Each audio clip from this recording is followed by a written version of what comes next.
So apparently he's burning his tokens now as an amends. Is apparently what's being attempted at the moment. Okay. Oh wow. Hey guys. Hey guys. After three massive YouTubers. Right, like if we're talking about it, like I'm pretty sure Moist Critical, right? Charlie did a video, Mudahar did a video, and then CoffeeZilla, even if it's on a secondary channel, all did a video. Three massive YouTubers did a video talking about this guy scamming the out of people. And then you got little old me over here. Don't really do videos, but you know, it's a decent sized live stream for what it is. 14, 15,000 people, that's fine. It's respectable. So you got all that attention on you, Boogie. Now you're going to do the right thing. Oh, it's a little too late for that now, champ. You're going to refund that $10,000? You're going to go the people that might have lost their money? I think you just might be trying a little bit of that manipulation shit we've been seeing you do for the last 30 minutes in that CoffeeZilla video, where you somehow found a way to blame him, to turn it around and to make it his fault. So somebody in chat just said he's bragging now that people are buying the coin. Did they cut you another check? Did they tell you we're getting a lot of publicity off of this, Boogie?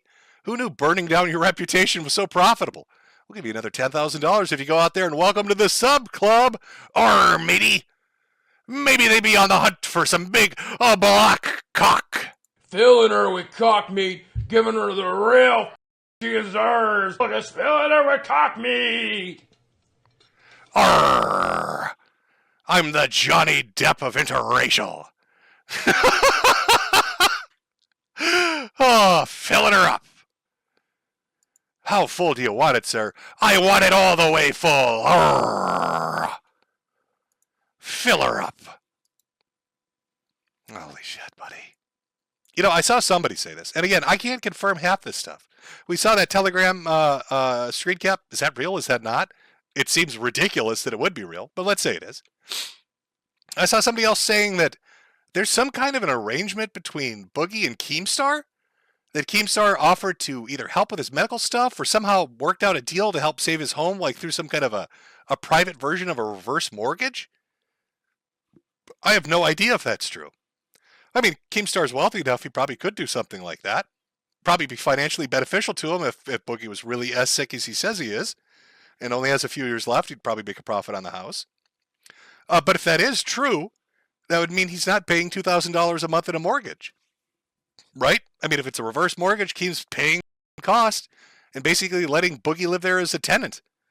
Keem would become a landlord, which is why that's hard for me to believe. The last thing I would want as Keemstar is Boogie calling me up to complain about his one-up arcade cabinets not glowing with the brightness of a sun at midnight. Keemstar, landlord, my Teenage Mutant Ninja Turtle arcade cabinet is, it's not as bright as it should be. I've measured the lumens, and it is 3.5 lumens too dark. I need you to fly out here and fix that right away, landlord.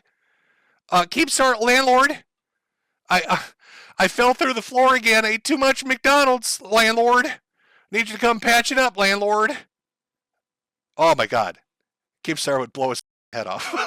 He would stick a gun in his goddamn mouth. Holy shit, I would not want Boogie as a tenant. Guys shooting people, you'd be liable for it. Oh, what a nightmare. Oh my God, drama landlord. Landlord Gnome, please. I need you to come over here and mow the grass. Too fat to do it. Landlord Gnome, my grass is too long. Come mow my grass. Oh God, no, he'd get off himself. I don't know if the profit would be worth it. $100,000, but I've got to deal with Boogie's shit for who knows how long.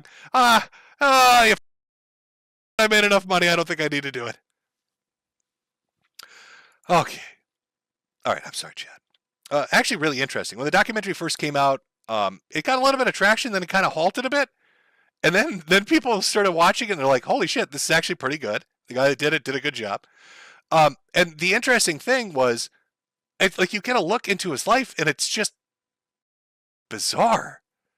Like his money management is bizarre. His choices are bizarre.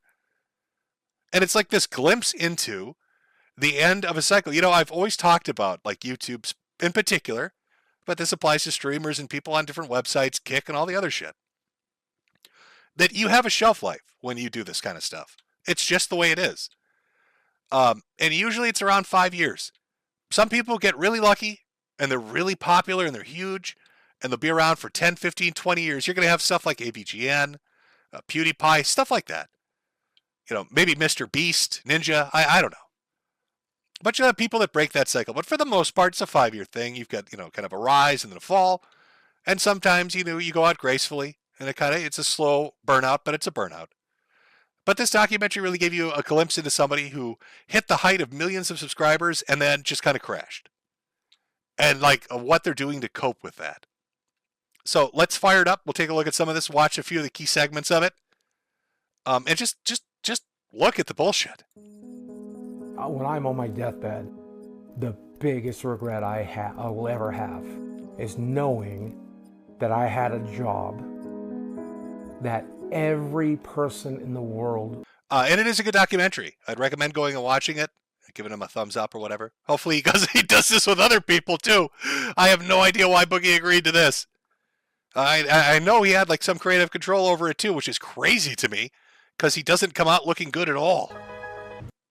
One of my favorite memories is when I brought her into my bathtub and we played with the rubber ducks. And then I brought her into the bedroom and I welcomed her to the sub club.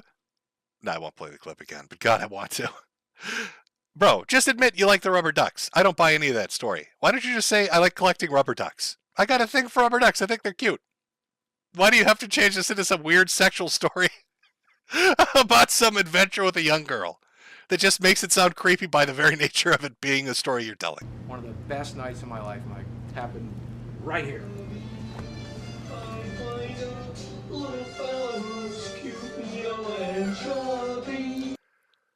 So he went from having $750,000 in savings to nothing. Brilliant financial decision. And if I remember right, I believe his house was valued at $250,000 to $270,000. So really, if you're going to buy a house, he could have bought that cash money outright. This dude could have walked into the mortgage broker, said, yeah, I'd like this house. No, I don't have a bank loan. And pulled out a briefcase full of cash and said, let's close this today. Imagine finding yourself in that situation. Imagine being an adult grown man, capable of having $750,000 in savings, earning millions of dollars through your online career, and you don't know where your money is or how to manage it or how to handle it. You don't have any understanding of any of that. Even after being divorced and your accountant wife is no longer there.